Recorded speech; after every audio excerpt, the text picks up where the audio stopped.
अच्छा, तो हमने देखा था कि ब्रिजिंग की आउटर रेंज करनी है हमने।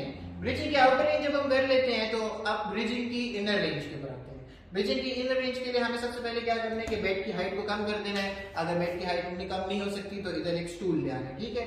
तो बेड की हाइट कम कर लेते हैं हम पहले।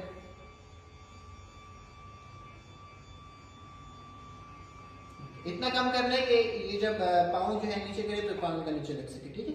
आप इधर कॉर्नर पे आ जाए, ठीक है, वेरी गुड। अच्छा, अब ये पाँव जो है ना ये नीचे भेज, ठीक है, ये नीचे रख हो रहा है आराम से आपका पाँव, कोई मसला तो नहीं, ठीक है। अब ये नीचे रख लिया ना, ठीक है, तो मैं इनके साथ ही बैठ जाता हूँ नीचे।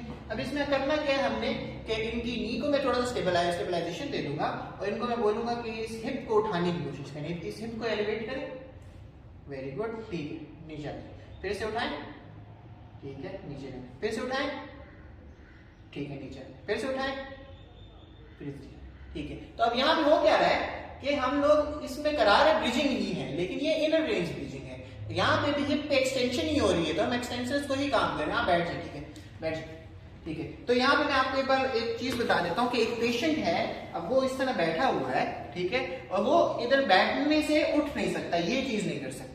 तो इसमें जो आउटर रेंज ऑफ ब्रिजिंग होती है ना, उसकी ट्रेनिंग कराएंगे, ठीक है, जो आउटर रेंज जिससे हमने पहले की थी। और दूसरा एक पेशेंट है जो खड़ा तो हो सकता है लेकिन एंड रेंज जो हिप की फ्लेक्शन एक्सटेंशन है वो नहीं कर सकता, ये नहीं कर सकता, सीधा नहीं खड़ा हो सकता।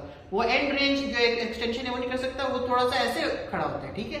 ये और ये जो स्लाउट पोजीशन है ये इसके ट्रंक की वजह से नहीं है, इसके हिप की वजह से है। तो इस बंदे में हम जो अभी हमने इनर रेंज ऑफ ब्रिजिंग देखी है वो कराएंगे, ठीक है।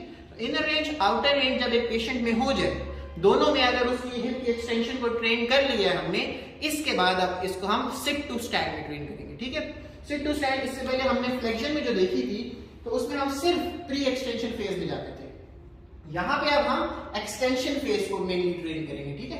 तो वही फॉर एग्जांपल ये इसका जो है तो स्ट्रॉन्ग आर्म है, जो स्ट्रॉन्ग आर्म होती है वो हमेशा जो फिजियोथेरेपिस्ट होता है उसके शोल्डर पे होती है, ठीक। यहाँ पे हम इसको मैं यहाँ से पकड़ सकता हूँ, यहाँ से भी पकड़ सकता हूँ, ठीक है। और दूसरा वाला जो होगा वो मैं यहाँ से पकड़ सकता हूँ और नीचे एलियन से भी पकड़ सकता हूँ। तो मेरे जो आसानी में वो कर दूंगा, मैंने ये पकड़ लिया, ठीक है।